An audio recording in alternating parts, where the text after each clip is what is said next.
are joined by Shelly and her puppy Milo today. Milo is just 4 months old and he's just started our Puppy Essential program. Now today we're going to be talking about how to teach our dogs to have a really reliable response to name so that you're not that person out calling the puppy's name over and over and over and over again without any type of response. We're all guilty for it, but today we're going to learn 5 steps on how to get your puppy to have a really reliable and snappy response to name, and Milo's going to help us out.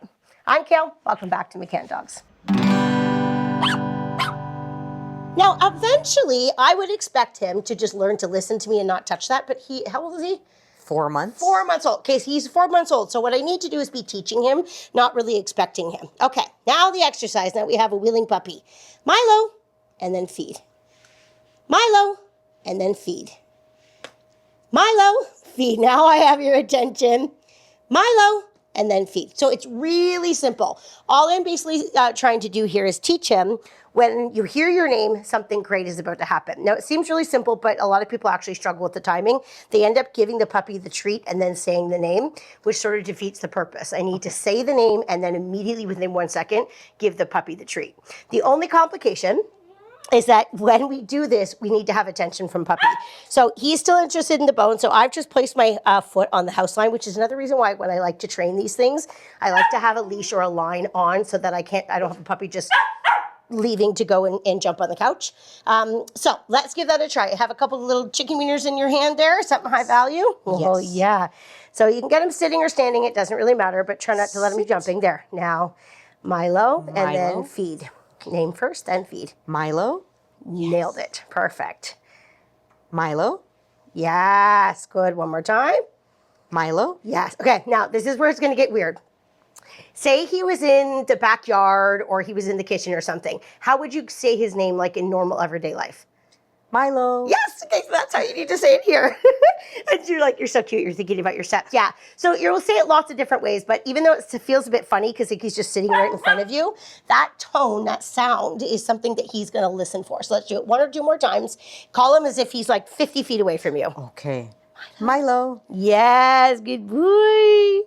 Milo. Yay, good boy. Okay, 1 more, and then we're gonna go on to the next one. This is awesome. Milo. Yeah, excellent. Okay, this is supposed to be easy. Okay, a lot of people are like, well, obviously he's just sitting there. Of course he's doing it. What we're trying to do is build value because every level that we do, we're going to get him more and more distracted. We need something to build back on so that eventually by the end of the video, if he's, looking at this bone and I call him, he will turn and he'll respond to me. So we need to start easy. We're going to go on to the next one. The next one is now working a little bit on teaching commitment. Now we're not going to test him or do any distractions quite yet. We're going to build into that in the next step or 2. But what we're going to do now is we're going to call his name and we're going to teach him to move to us when we call the name. Okay. So for this one, I'll show you again a couple times. It's always easier to do it once you've seen it once or twice. Yeah. So I have a couple little treats in my hand here. I'm going to steal that house line from you if you don't mind. Hi, buddy. What I like to do is start with the nose on the puppy. That doesn't make sense. The food on the puppy's nose. I have his attention, and then I'm going to say, Milo. Yes, good boy. And I'm going to quickly back away and then reward him. Good boy. Excellent. Okay, let's try another one. Ready? What's this? Set. Milo. Yay, good boy. Excellent. Now, when I reward him, do you notice how close I'm bringing him to me? Okay. That's important because if I needed to reach down and take his collar, which honestly I practice sometimes, he's not going to squiggle away from me. What a good boy. Okay, couple things to remember when you do this. Number 1 is I am holding the line, but it stays loose the whole time. So I'm not pulling him towards me. It's just sort of my safety net. As he gets better and more reliable, I would just drop it on the floor and not even touch it. The second thing is that I'm going to watch my timing. So remember on the last one how we said name, then feed? This time we're going to say name before we move, okay? Okay. So it's going to be Milo, then I run away. Because what I'm trying to do is teach him to respond to the name without needing the food or without needing the motion. Right now I'm using it to my advantage, but eventually I want to drop those things so I can say his name and he'll just respond any which way that he needs to. Okay. Okay? Questions? No, I think it's straightforward. Okay. Let's give this a try. All right, you can just sort of move back and forth in front of the couch here. Okay. Just so you have some room to back up. Milo. Back away. Yes, and feed nice and close. Yes. Good. Excellent. Okay. Again, I move, or I say his name, then move. Say his name, then move. Say his name, Always then with move. any time you're teaching a dog to respond to something on a verbal, you always say the verbal first, and then you follow it next by whatever cue or stimulus or lure or whatever you're going to do. And the goal, later on, this is a bit dog training theory for you, but the goal is that I will be working towards eliminating the second step and keeping with the first. So if it's their name, whatever I do after, my intention is that I don't need to do that anymore and that the name just lives on its own. So whether you're using a treat, whether you're using a hand signal, whether you're using a toy, whether you're using chasing, it's going to come after they hear their name with the intention of that disappearing later in life. Okay, Does that's that make good to know. sense? Yep, that makes kind of sense. sometimes the why is a little easier to know, right? Yeah. Yeah. Okay, let's work back and forth a few times, Shell, and see how he does here. Okay, let's go. And if you have, like right now, he's pretty into it because he likes to work, which is awesome. But if you're practicing and all of a sudden he feels a bit disengaged, you take that second to kind of get him motivated before you go from there. Milo. Yes, good boy. Yes. Excellent. Okay, we'll try one more. And you're going to ramp up the excitement by like 50%. So start facing him so that you can kind of tease him a little bit. So come around here. So your back's to me. Yeah, ready, ready, ready, set. Milo. Yeah. And then reward him close. And on Yes. this one, with the hand that's holding the line, Yeah. as you feed, take a hold of his collar at the same time. So put the food on his nose and then sneak your hand in there and just lower everything so he's on 4 feet. Perfection. Good. That's a great little habit to put in there because think about if he runs over and you needed to hook his leash on or you wanted to pick him up. Typically, we like to hold the collar so we have control. Yes. What we don't want him to do is when he sees this to go, ah! But if we practice a lot while we're feeding, we just get the hand in there, we condition the dog and they don't even react at all when they see that name go down. Okay. The next one is when we're going to kind of change things up a little bit. So as of now, we've been getting his attention and we've been calling him when he's already been paying attention, which seems a little bit redundant, I know, because it's like, well, this doesn't really make sense. But that's because we were building value. Now that we've done that a bit more, what we need to start is introducing him to the concept that is if you're distracted and I call you, you need to turn away and move towards me. But this is where a lot of people go wrong. What they tend to do is they just test the dog and see what happens. We're going to do a training phase here. So we're going to let him get distracted. We're going to call his name, but we're not going to wait to see what he does. We're going to show him how to respond. Okay. Now, the only way this works is whatever distraction you're using needs to be slightly lower value than whatever reward you have. So that bone on the thing on the couch there seems to be pretty exciting. So we're going to leave that for a second. Okay, we're going to work towards that. He's pretty into that. I'm going to use a toy instead. Okay. And we'll see hopefully if the toy is less valuable than the chicken wiener or we can change our treat, whatever it might be, because we're going to teach him to turn away from it. Okay? So would you mind giving me just a little bit more? Absolutely. I won't give him all of it, but it gets more smell in my hand, right? No, absolutely. Thank y'all. Oh, baby dog. Okay, and the line too, please. Yes. Thank Go you. ahead. Okay, so I'm going to put this toy on the ground. And I'm going to start off by not letting him get too close to it. I'm just going to let him check it out. What's that toy? Milo. Yes, good boy. So again, word first, and then I take the treat and I lure his head away from the distraction and back towards me. Now, you notice the end of the recall? We just did that a second ago, right? So we're building it together. So I'm going to walk towards the distraction again. Let him look at it. What's this? Okay, you like my distraction. You like my treat more than the distraction. Milo. Food on the nose. Yes, good boy. Now, this time, I'm really being specific about when I say the word yes. I'm waiting until his little head whips around, and then I'm saying yes and backing away. That motion is really important because if I sort of back away like a bump on a log, and that distraction happens to be chicken bone or garbage or something that's like really much more exciting than a tug toy on the floor, I need to out-excite whatever there is on the ground. Okay? He needs to say, oh my God, she's going somewhere fast and I want to go with her, right? So I'm going to make this a little harder. Oh, and all those toys there. So he's right distracted. I don't need to let him get all the way to them. Name first. Milo. Yes, good boy. Little jackpot for the little guy. Yes. Make sense? That makes sense. So I don't need to let him go right up and then bite the toys because that would be difficult. This is just being this far away is distracting enough. Milo. Yes, good boy. So it's all about the timing. Name and then turn the head away. Yes. Sound good? Yeah. Okay, I'm going to coach you through. Here's some of Okay. the wieners back. That's disgusting, but that's okay. And we're going to just start with the first toy with you, and then we'll build to what I just showed you a second ago. So you're going to move towards the toy. As soon as he looks at it, now say his name, and then Milo. and then lure his head away. Yes. You got it, Shelly. Good job. Excellent. Okay, repeat the same thing. That was gorgeous. Just sort of disengage from him. Be like sort of do. Nothing happening. Okay, go. Milo. Yes, Shelly. That was so good. Reward. Yes. He turned easier that time, didn't he? Yes, he did. Yes, okay. I'm going to add a little bit more distraction. You could even put, like, there's a bag of treats. I could put the bag of treats on the floor. Good. Okay, come a little closer to everyone to back up. That's good enough. Milo. Yes. Yes. Good, Shell. Excellent. Now, what will start to happen is that you can switch up the type of distraction that you use to make it easier or harder. You also could play around with the distance. Now, we're working in a living room right now, but I could do the same exercise outside where I could get further away from the distraction. But you want to use your distance as a bit of your friend. But the goal where we're working towards, and it was starting to happen towards at the end there, is you'll basically be about to call him, and before you have a chance to show him the treat, he starts whipping around all on his own. So you see him actually start to respond to his name and not wait for the treats to come out, okay? Your timing was great though. So that means if you just practice that and maybe even practice with slightly lower distractions and you start getting him to turn more independently, you'll be well on your way to a little bit more like independence. Okay, so the next phase, Shelly, is gonna be to test the dog's response to the name without showing him some food.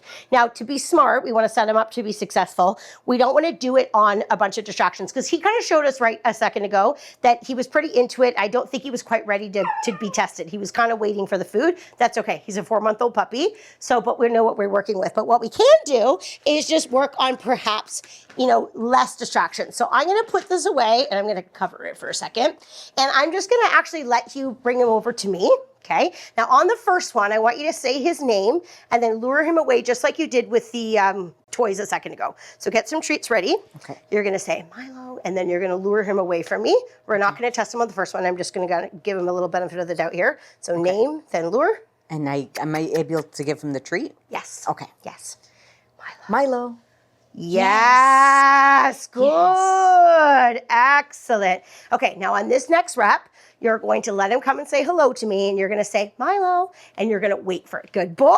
Even for me, good boy. So you're just going to say his name and pause for a second, and if he starts to turn his head around, you are going to partay. Yes, good boy. And then run away just like you did and reward him from there. Okay? Because there's no food on the nose this one. No, we're going to test him. He's got to turn on his name without the treat. Now, if he doesn't turn, we will go back to showing the treat. We have to practice it a few more times. But we're going to kind of see how it goes. Okay? Awesome. So let him come over and say hello. And I'm going to be fairly neutral. Now, say his name. Milo? Yeah. Yes. Yay! Good job. Good boy. Excellent. Okay, come again. Let him come say hello. Buddy, you got to chew before you swallow, my love. So that'd be a bit more exciting this time. Hi, Pop. Milo. Yes! Beautiful. Yes. What if I hold a little toy this time? Okay, come on over. So again, I build up a little bit more distraction. What's this? Milo. Okay, so you didn't turn, so name and then the treat, just like we did before. Milo. Yes. Good. Excellent. Okay, one little tiny nitpicky thing, but so important. When you said his name that time to lure him away, the food was on his nose when he heard his name. So gotta take a break. It's such a nuanced detail, but that particular detail is what makes sure that the dog doesn't become dependent on the food. And if there's the biggest complaint that people get is my dog does it when he has food, it's because we don't really realize that we're sort of saying, it's like if I ask you to do something and I'm already opening my wallet, you can see I have like a bunch of hundreds in there. So you're going to be like, okay, whatever you ask me, I think I'm into it, right? So you kind of don't want to advertise. So it's going to be name and then show the food from there. Got it. Shall we try it again? Yes. Say, come on in, let him say hello to this. I'm not going to let him bite it. Okay, call him. Milo. Yes! Yes. That was better. Maybe he needed a second to stew on it. Good boy. Now, he did awesome. So to make this more challenging, we could make the distraction harder. You could let him engage with it a little bit more. We could add a little bit more distance. So maybe rather than you calling him from being 2 feet behind him, you start to be 6 or 10 feet behind him. So there's lots of ways that you could progress. But this is the type of progressional training that we recommend for puppies of this this age because it allows them to do it in little baby steps so they can do it right a lot. What we don't want to do is put him in a lot of situations where we're calling his name and he's having a party with all the toys and like he hears his name but he's just doing his own thing. It's not really good repetition. There is a way to get your dogs attentive to you without having to show them the treats, and that's using a bit of a touch correction on their body. And essentially with puppies, because we don't do a lot of heavy corrections with our puppies at all, but I would basically just do like a tap on the shoulder to get him to turn away. So that's what we're going to try now, and we're using the bone because he, for whatever reason, thinks this is the most exciting and distracting thing ever. So I'm going to steal him from you again, and I'm going to put this bone up on the couch. Good. And I'm going to try calling his name. Milo. Yes, good boy. Oh, I didn't think you listened. That was a good boy. Yes, who gets a little jackpot for that little response? Who's a guy? Who's a guy? Okay, what's this over here? Milo. So I didn't get a response. So now what I'm going to do is I'm going to say his name again. Wait till he's distracted. Milo, touch. Yeah, got you. I got you. I got you. I got you. Good boy. Yes. Again, I didn't give him a treat because he didn't respond very well. Milo. Yes, good boy. Now that is a smart puppy. That is a puppy that said, she made me listen the last time. So when I hear my name again, perhaps I need to turn around and respond. Yes, good boy. Good for you. Now, that probably happened very quickly, so let me just tell you about what techniques I used there.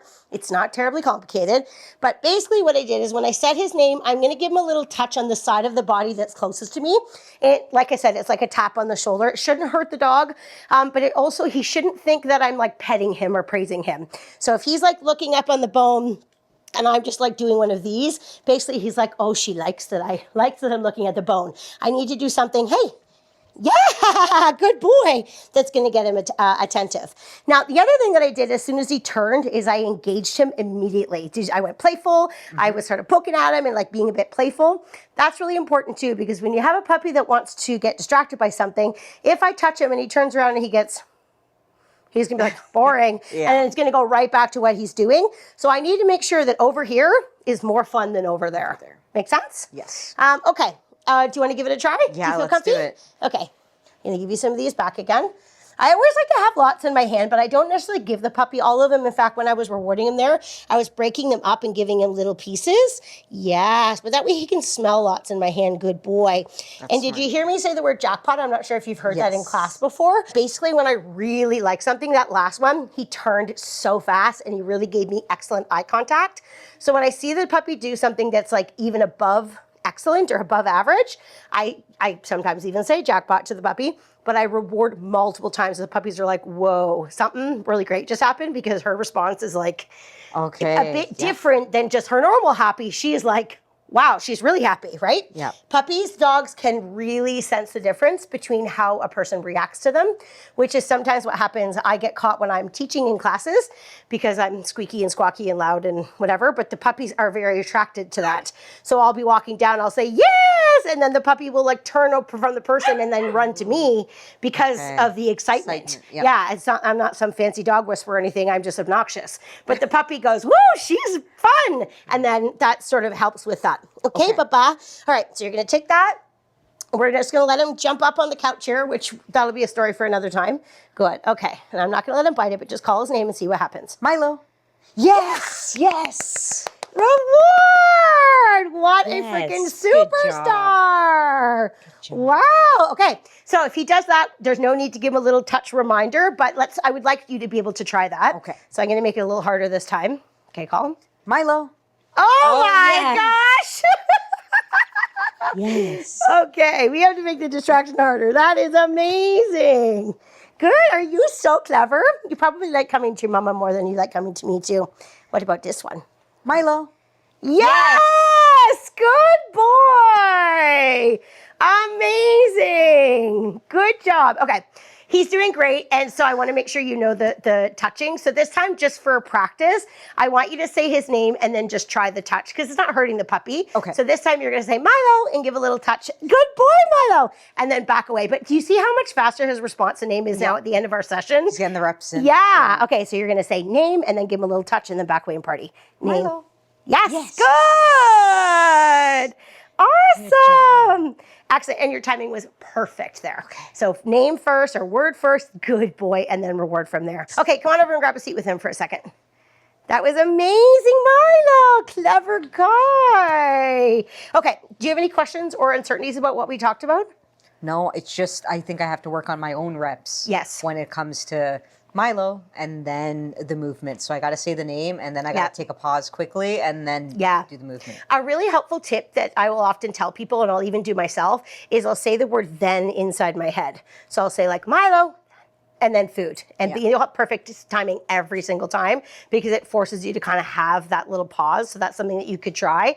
But I think you're right. I think teaching a reliable response to name is two things. Number one, putting the reps in, like you said, and making sure that they're done in a way that makes sense to the dog in terms of how they learn. But number two, making sure that you're not using the name, overusing the name in situations where you're not prepared to expect that he responds. So this is pretty common for families, especially when puppies are new and we're excited about their name.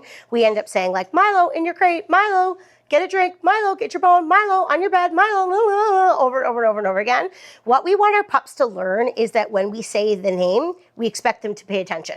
We expect them to, like, they don't have to come to us, but they have to go, yes, so that we can tell them what's next. So what I like to do is suggest to people to have like a nickname or something that you can use for that fluffy everyday stuff. But when you're saying Milo right now, there should always be some type of process ready to go. Okay. And then if you find, say you're in the kitchen and you're making dinner and he's like sniffing something in the corner and you call him and he like doesn't respond because he's a puppy and he's in training, that's totally normal. But what we can do is use it as a training opportunity. What I won't do is from my cutting board, say it second time or third time. What I would do then is scoot over, Milo, touch it when he turns, got you, buddy, and then walk away from there. Okay. So I would follow through, especially in those natural training opportunities where I would like him to respond to his name eventually.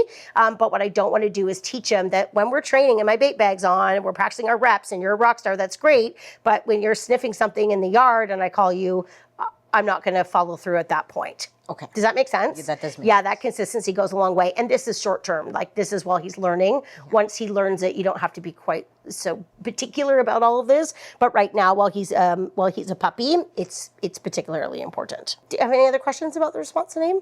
No, everything's pretty straightforward. Yeah, it was pretty straightforward, isn't it? Yeah, it's a super easy exercise. So that's what makes it work so quickly. And that's the point. It should be easy, it should be simple, it should be fun for the person and for the dog. I mentioned today that when we use our puppy's name, we want them to look at us, but we also want them to learn how to actually come to us. But we have a whole separate process for that. So if you want to learn a little more about teaching your dog to have a reliable recall, check out that video right there. On that note, I'm Kayl. This is Milo. Happy training.